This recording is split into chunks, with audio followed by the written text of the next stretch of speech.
Hey everyone, welcome back to another broadcast of In the Trenches. I'm excited to sit down today with Charlie Wallace, who's the founder of guitarmasterymethod.com.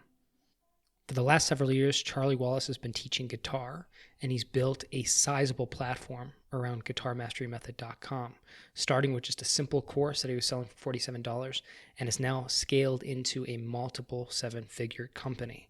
There were two really big takeaways for me from today's conversation.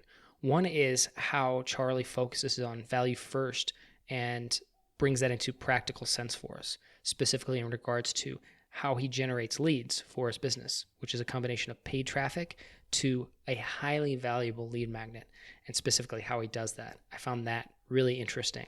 My second big takeaway from my conversation with Charlie is how he's scaling to 8 figures and beyond with a primary focus on their continuity program. And so we go into some of the details about how they're doing that and what they're doing to add value to their membership site and what they're doing to attract new members. So if you've ever wondered, can you make it in a particular niche or industry or market? I think you're going to come away really motivated from today's conversation, because I think Charlie proves the point that you can be hyper-focused on a very specific segment of the population, provide a ton of value to them, and build a profitable 7 to 8 figure business. So without further ado, let's get to it. Charlie, so the place I want to start before we get into the business you built with guitarmasterymethod.com and everything in and around that space is, how'd you get your start? And how do you actually get to the point kind of building this business in the guitar playing guitar space, like educating people on how to play guitar? I believe when we met, you were actually in a rock band. So I'm curious a little bit of your backstory and how you got into the business side of things. Okay, cool. So, obviously I play guitar. I played guitar for a long time, and natural thing is, when you're a teenager, how can I make a little bit of money from this? And, I started teaching in schools, and I worked in a music store for like 10 years, and I used to teach out in the back room and just teach your one-on-one students. I remember the first time I was ever sitting in a room with someone, like actually taking them through a guitar lesson. I was thinking like, oh, I'm gonna have to prepare so much, but then there's only so much that someone can take in half an hour. But I learned just a huge amount from teaching people one-on-one, because I taught people from 5 years old, right up to 70 years old. And I'm a big fan of the likes of Tony Robbins and his NLP stuff, and John Assaraf and his research and learnings on how the brain actually learns. And so I think having that side of curiosity really allowed me to kind of tailor these guitar lessons in a way where my students, I found them getting a lot of results really quickly. I remember the way that most people ever tried to teach me guitar, and I never really got lessons from anyone, I just went out on my own, was that they would decide what they were going to teach you, and then they would teach that.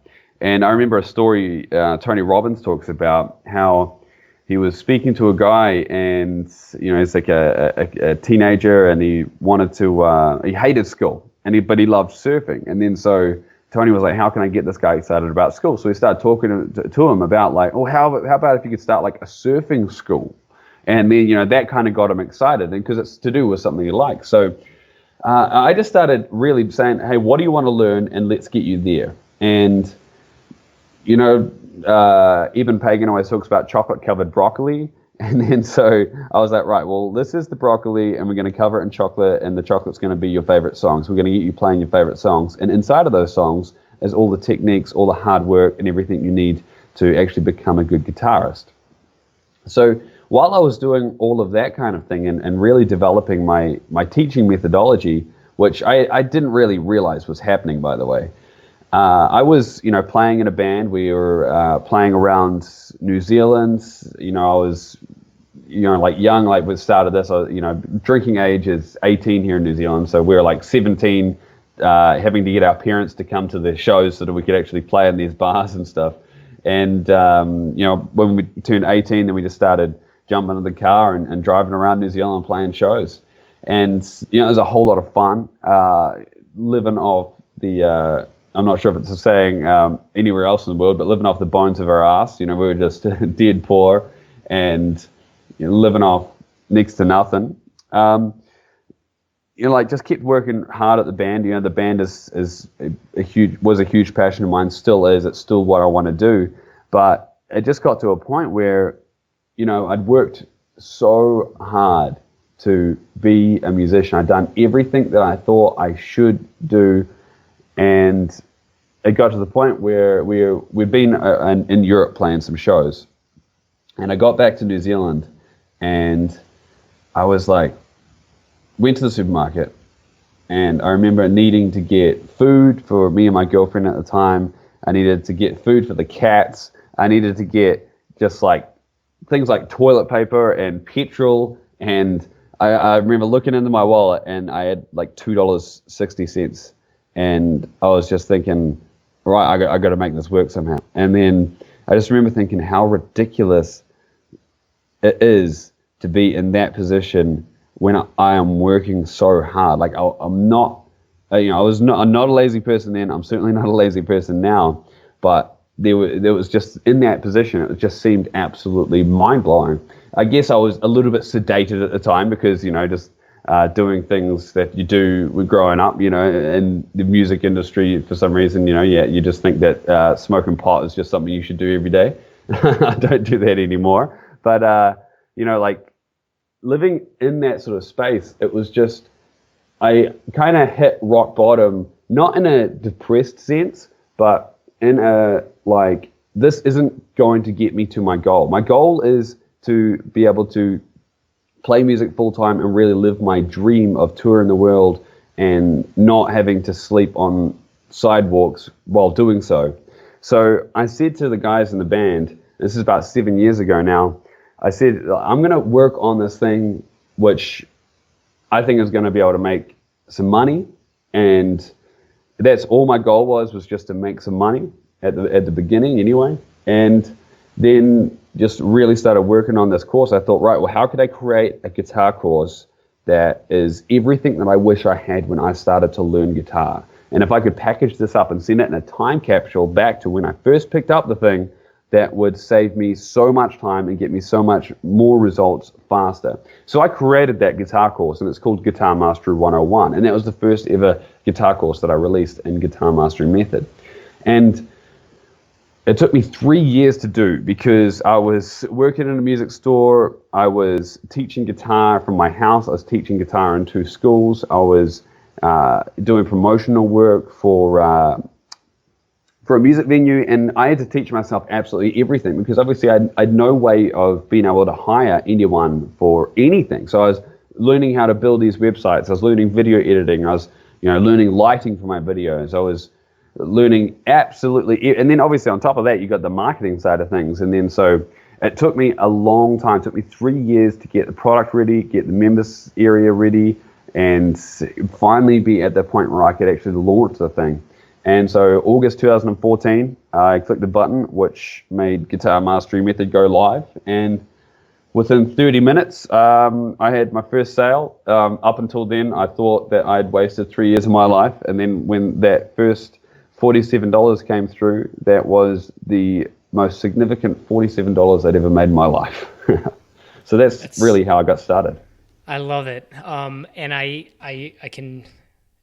know the feeling of that first time you put something online, right? And somebody buys it, especially like a digital product or something like that. So it's definitely a memorable feeling, a memorable experience. So I appreciate you sharing that. And then to think that you've gone from that to what you built today. Give us a sense of how large guitarmasterymethod.com is today, because it started just you. And I don't know if it's still a solo operation. I would assume it's not, but give us a sense of the scale of it now. Well, I mean, right now we have tens of thousands of members all over the world. We have, for instance, even just in our Facebook community right now, we only have a fraction of our members in there, but we have over 8,000 members in our Facebook community. And it's just so awesome in there. Like, it's just so positive. The members that we happen to attract are just absolutely fantastic. We're doing multiple 7 figures a year. And right now, in our headquarters here in New Zealand, we have, there's 6 of us here. Very soon it's going to be 8 within the next couple of months. And we also have some, a really great video editor in the Philippines called Elmar. And we have instructors in Canada, 2 instructors in Canada at the moment. We're looking at getting a couple more come on from America. And at the moment, we're in the talks with some pretty big names in the music industry, which I shouldn't mention because we haven't got a signed deal yet. But very soon, we're going to be having step-by-step courses from some of the biggest and best guitarists in the world. So it's just from something that I started in my bedroom, and then now it's literally this worldwide sort of phenomenon. I love it, man. Well, kudos, and what a remarkable story. So I want to dig into this a little bit. I'm curious, what have you guys, from when you started, obviously I'm sure you went through certain, we'll say, tactics or ways or certain tactics or strategies you implemented to kind of grow the business, and where you're at now, it's obviously much larger, a lot bigger customer base, a lot more members. I'm curious, like what have been the most effective ways for you to generate traffic and like subscribers to the website? Like, is it content marketing? What has been the most effective for you? It's definitely been just direct ads to a lead magnet, delivering a lot of value up front. We spend a significant amount on ads, and at the moment we're doing over 6 figures a month in ads, and that number is just going to continue to grow. And it's I'm just going to kind of go on off like a little bit of a side tangent here, because I think that one of the biggest things that allowed me to grow the business so quickly was the fact that, there's the tactics and the strategies, but as like, even stepping back further than that, as I mentioned, when I first started the thing, I was like, right, I just need to make some money because that's the situation I was in. But then I remember hearing about, I can't remember who it was, but someone said, if you focus on the money, you'll never get to your goal. But if you focus on how much value you can deliver, then you will. And, it's just like, Zig Ziglar, you can have anything you want in life if you help enough people get what they want. And then so I just changed my thinking to be, right, not how can I make more money from these campaigns? How can I make more, more sales and stuff? It's like, how can I add more value to more people's lives? Like, what is the thing that I can do to add the most amount of value to someone's life today that will turn them into a lifelong customer?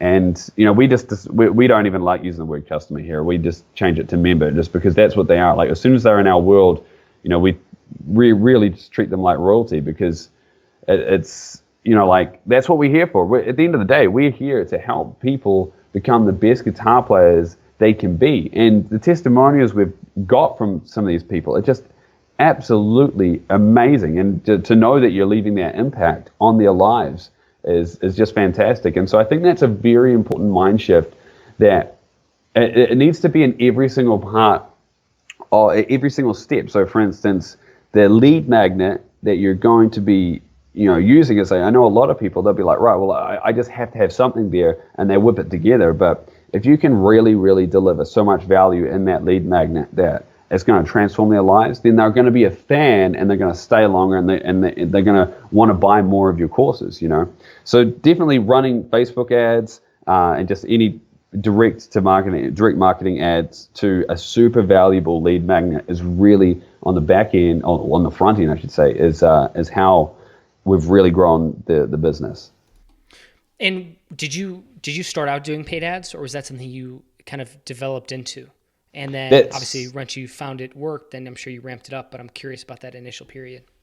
Yeah, it was, starting it was a struggle because, as I mentioned, I didn't have any money. Like, even the guys I got to help me film my first product, one of them was a friend of mine, and I knew his friend had all the camera gear, and I said, hey, like, if you can help me do this, I will pay you, but I have to get this thing off the ground, and I'll pay you half of the profit until it's paid off. And on top of that, I'm sitting there trying to get going with these ads. And so I went to the banks weren't going to lend me money, so I went to a credit union and just said, I've got this strategy and this and that and this and that, and then they gave me $1,000, and that allowed me to get going. The trouble was the cash flow in the initial stage was, like running some ads, and then sort of waiting until I made some money from them and then stopping. And I think especially because I was at that such a low budget and I was delivering such a high value lead magnet, even in the beginning when I didn't even realize it was so valuable. That was a struggle, but it was definitely just like a start, stop, and then the starts and the stops started being shorter and the starts started being longer to the point where we were able just to continue on. And so when you did this, it was like the key thing was focusing on the value you were creating for your members, right? And it sounds like obviously it was value focused. So you were producing something probably of like a value that you said you might be able to even like sell. Like that's the quality of the content you were producing, and that was the lead magnet. And then people would join through that, and then they'd get the offer for one of your courses. Is that generally how it worked? Yeah, definitely. And so obviously that's worked well enough, and that's continued to work well. And you guys are running obviously a lot of paid traffic on that. I'm curious, and now you're expanding out into some other really interesting areas, like you said, like with celebrity guitarists and stuff like that. So we'll see where that goes, and obviously I'm sure that'll just blow up your platform in the near future. But a lot of hard work to build the platform where you guys can kind of like develop those relationships and strike those kind of deals, I'm sure. So I'm curious when it comes to the back end of kind of what you guys are doing too.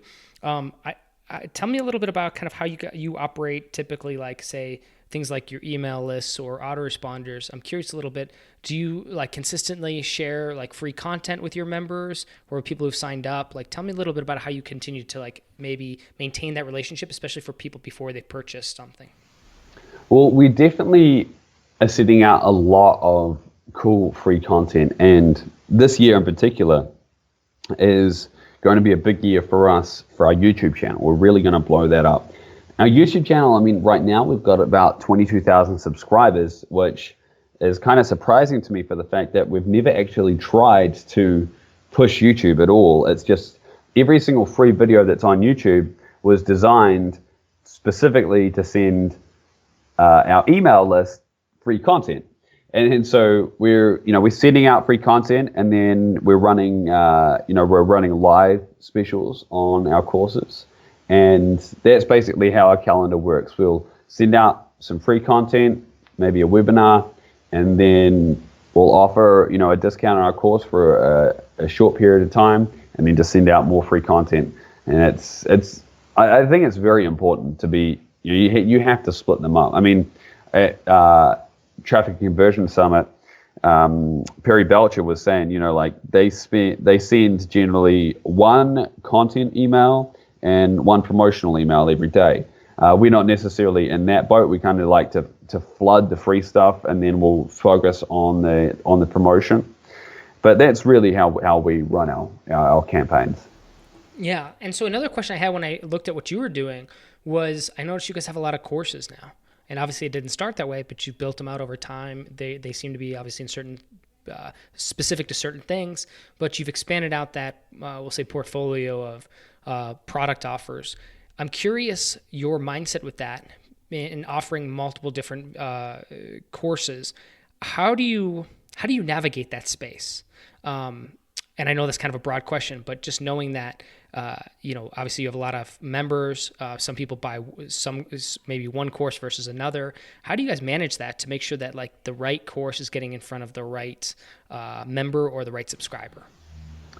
Well, obviously we can do that through our advertising, but more than anything, it comes down to, like I would say that Ryan Levesque is a really been a huge influence on my business. He's a mentor and friend of mine, and he is always talking about these buckets in a company, and you want to put people into buckets and serve them really well.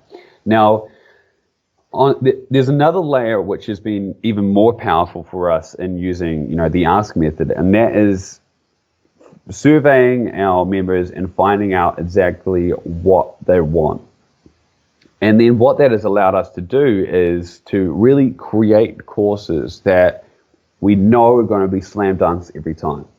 Because if we're out there and if I sit down and I could come up with a huge amount of courses, but at the end of the day, if it's not what people want, then I'm not delivering that value that I see us trying to go out and deliver them. So what we really try and do is create courses that we know people already want to buy. At the moment, we don't have necessarily any tool or any automation to split things out because we do so many of our promotions live. But we know from a fact, just from a conversion standpoint, that at least most people want the courses that we buy. At least most people want the courses that we're offering. And we've even had people, for instance, in our blues course, have jumped on board and they've written us amazing testimonials and said, hey, I wasn't even really into the blues, but I've just loved your lessons and everything I've got from you so far. I just thought I'd just jump on this and expand my horizons, and now I'm a huge fan because I just see the value and I see how awesome it is and how much fun it is. And then we're really wanting to focus on being able to segment down a little bit deeper. But more than anything, I think it's just very important for a company to really expand on the products that they offer. Because when I first released Guitar Mastery 101, I thought that was it. I thought, right, I'm going to make this one product and that's going to be me, that's all I have to do. I thought that that's what it was. I thought that you made a course, you put it up to sell, and you sold it, and you just gave them support via email. And I didn't realize that, I can remember a friend of mine was saying, don't you feel like a little bit ripped off? And I was like, what do you mean? He's like, we've kind of sold this whole internet thing. Yeah, it's easy, you just jump on there and create a course, and then you sell it online, and it's just easy. You go live on the beach, and it's really a lie where it's just like any other company in the world. You have to have every single element that every company in the world has. It just so happens that you operate on the internet. So, we're, like all those roles and responsibilities, if you don't have other people doing them, you are doing them all. And if you're not, for instance, if you're not looking after the legal side of things, for instance, which is something that I didn't do in the beginning, then, they can come back and bite you in the butt. I'm not saying that we had any issues, but it was, one of those things that I definitely overlooked in the beginning. Yeah, that's really fascinating. And I would echo that sentiment of this idea of hey, it's still a legitimate business. Just because you're online and remote, it's a remote team or what have you, or your shopping, your store is online, doesn't mean it's any less real.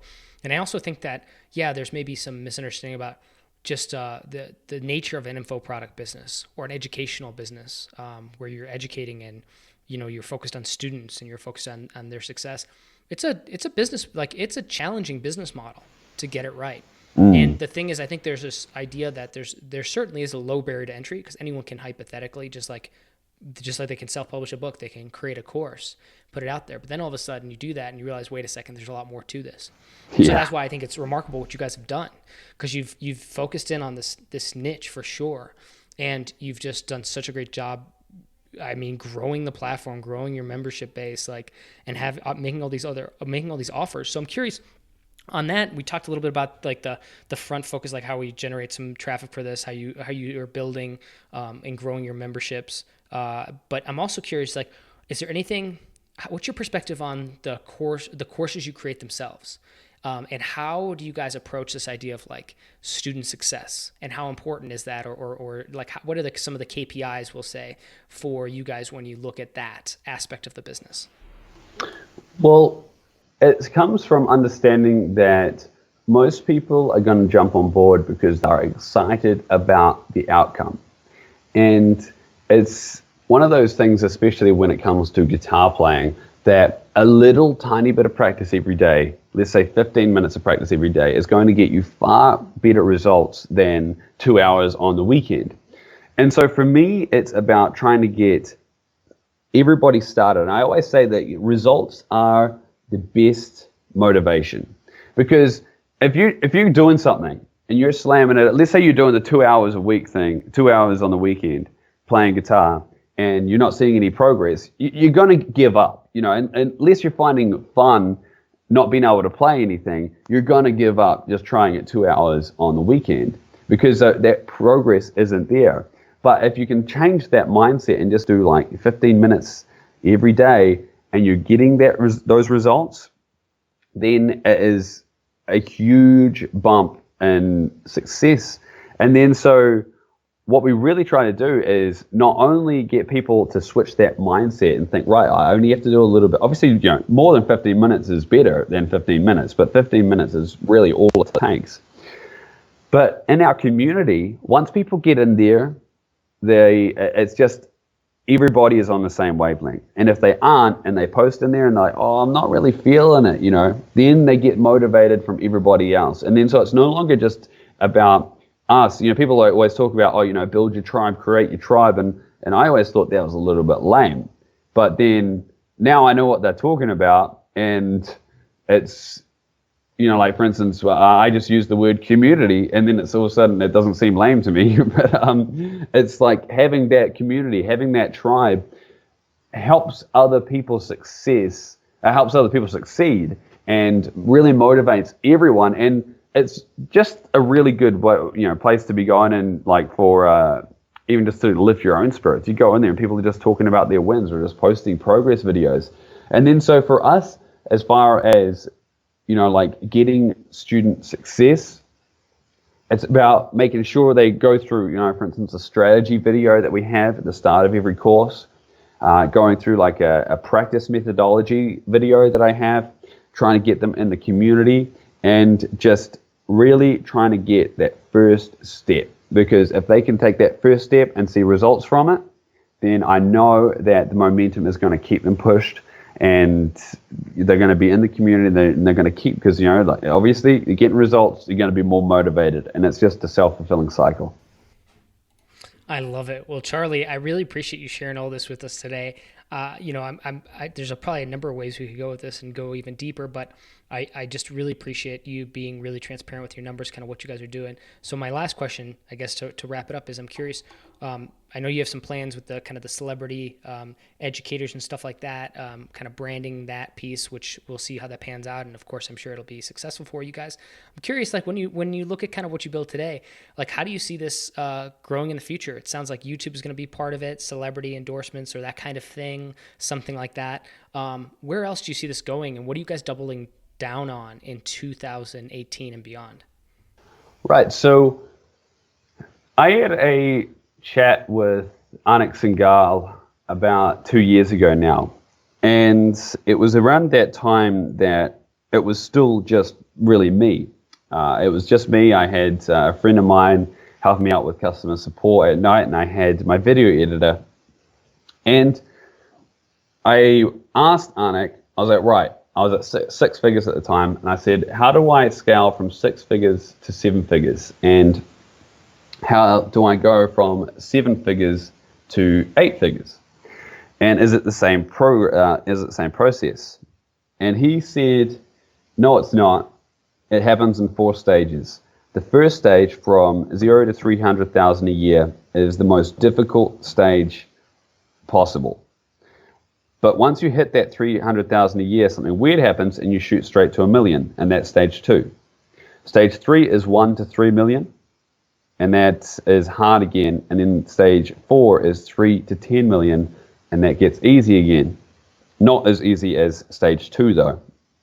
So he said in that first stage and the second stage, focus 100% on cash flow.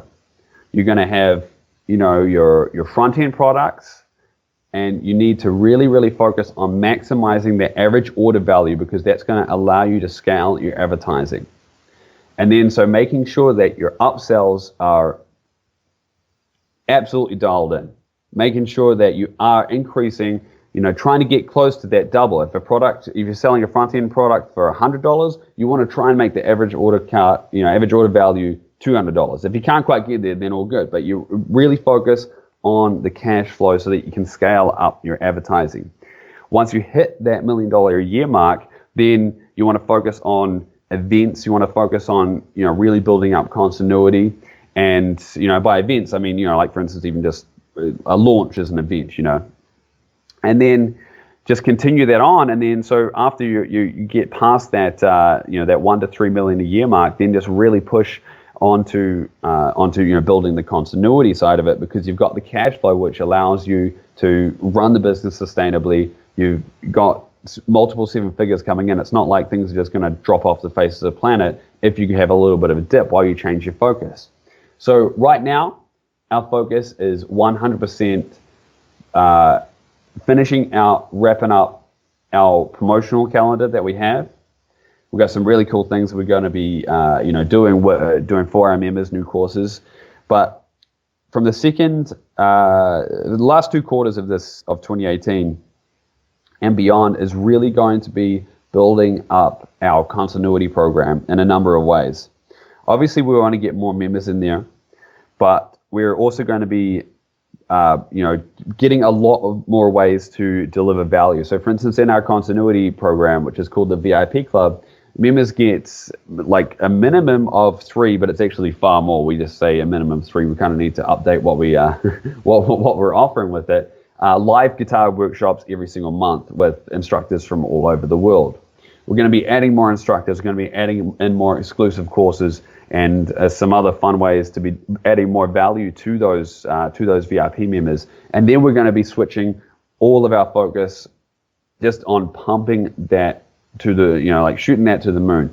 I want to be able to deliver in our VIP club. It's obviously we can deliver far more value than if someone buys a one-off course. And we can help people on an ongoing basis and really help them achieve these guitar playing goals. And so that's where our focus is. It's like, how can we deliver people their dreams? Because that's really what we're here to do. And then so 100% our focus is going to be on absolutely blowing up our continuity for the rest of 2018 and beyond. I love it, man. I love your approach. I love the commitment to the members in your community, and man, just really great stuff. Super tangible too for anybody listening. So I know everybody listening. I know I was taking notes as you were talking. It was really, awesome. Really good stuff, and I really appreciate it. So where can people reach out to find you, connect with you, and join your community?